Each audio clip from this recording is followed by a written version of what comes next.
ಇದೇ ಸಂದರ್ಭದಲ್ಲಿ ಮಾತನಾಡಿದ ಸುರೇಶ್ ಗೌಡ, ತುಮಕೂರು ಲೋಕಸಭಾ ಕ್ಷೇತ್ರದಲ್ಲಿ ಮೈತ್ರಿ ಅಭ್ಯರ್ಥಿ ವಿಚಾರಕ್ಕೆ ಸಂಬಂಧಪಟ್ಟಂತೆ ಟಿಕೆಟ್ ವಿಷಯ ಗೊತ್ತಿಲ್ಲ, ಅದು ಪಾರ್ಟಿ ನಿರ್ಧಾರ ಮಾಡುತ್ತೆ. ಲೋಕಸಭೆಯಲ್ಲಿ ಬಿಜೆಪಿ ಅಭ್ಯರ್ಥಿಯೇ ಸ್ಪರ್ಧೆ ಮಾಡ್ತಾರೆ ಅಂತ ಹೇಳಿದ್ದಾರೆ ಸುರೇಶ್ ಗೌಡ. ಲೋಕಸಭಾ ಕ್ಷೇತ್ರಕ್ಕೆ ಬಿಜೆಪಿ ಅಭ್ಯರ್ಥಿ ಕೊಡಬೇಕು ಅಂತ ಕೇಳಿದ್ದೀನಿ. ಕ್ಷೇತ್ರದಲ್ಲಿ ಹಲವು ಬಾರಿ ಬಿಜೆಪಿ ಗೆದ್ದಿದೆ, ಹಾಗಾಗಿ ಕೇಳಿದ್ದೇವೆ. ಇಲ್ಲಿ ಒಂದು ಬಾರಿ ಮಾತ್ರ ಜೆಡಿಎಸ್ ಗೆದ್ದಿರೋದು.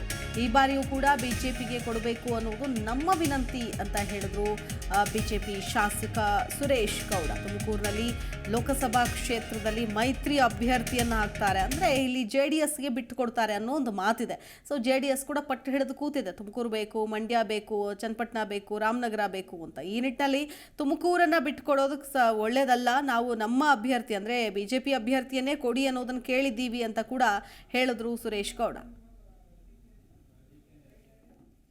ನಿರ್ಧಾರ ಮಾಡಿದೆ ಬಿಜೆಪಿ ಅಭ್ಯರ್ಥಿನೇ ಇಲ್ಲಿಂದ ಸ್ಪರ್ಧೆ ಮಾಡ್ತಾರೆ. ಇಲ್ಲ, ಬಿಜೆಪಿಯವರಿಗೆ ಕೊಡಬೇಕು ಅಂತ ಹೇಳಿದ್ವಿ ನಾವು. ನಿರ್ಧಾರ ಅಲ್ಲ, ನಾವು ವಿನಂತಿ ಮಾಡಿದ್ದೇವೆ. ಸಾಕಷ್ಟು ಬಾರಿ ಇಲ್ಲಿ ಬಿಜೆಪಿ ಗೆದ್ದಿದೆ ತುಮಕೂರಿಂದ.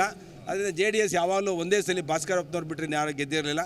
ಅದರಿಂದ ಈ ಸಲ ಬಿಜೆಪಿಗೆ ಕೊಡಬೇಕು ಅಂತ ಹೇಳಿ ನಮ್ಮ ವಿನಂತಿ ಇದೆ. ಗೊತ್ತಿಲ್ಲ, ಅದು ಇನ್ನು ಪಾರ್ಟಿ ನಿರ್ಧಾರ ಮಾಡಿದೆ ಬಿಜೆಪಿ ಅಭ್ಯರ್ಥಿನೇ ಇಲ್ಲಿಂದ ಸ್ಪರ್ಧೆ ಮಾಡ್ತಾರೆ. ಇಲ್ಲ, ಬಿಜೆಪಿಯವರಿಗೆ ಕೊಡಬೇಕು ಅಂತ ಹೇಳಿದ್ವಿ ನಾವು. ನಿರ್ಧಾರ ಅಲ್ಲ, ನಾವು ವಿನಂತಿ ಮಾಡಿದ್ದೇವೆ. ಸಾಕಷ್ಟು ಬಾರಿ ಇಲ್ಲಿ ಬಿಜೆಪಿ ಗೆದ್ದಿದೆ ತುಮಕೂರಿಂದ. ಅದರಿಂದ JDS ಯಾವಾಗಲೂ ಒಂದೇ ಸಲ ಭಾಸ್ಕರಪ್ಪನವ್ರು ಬಿಟ್ಟರೆ ಯಾರು ಗೆದ್ದಿರಲಿಲ್ಲ.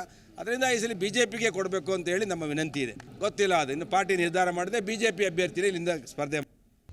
ಪ್ರತಿಕ್ಷಣದ ಸುದ್ದಿಗಾಗಿ Zee Kannada news app download ಮಾಡಿ. Live TV, latest updates, entertainment, life style, technology ಸುದ್ದಿ ನಿಮ್ಮ ಅಂಗೈಯಲ್ಲಿ.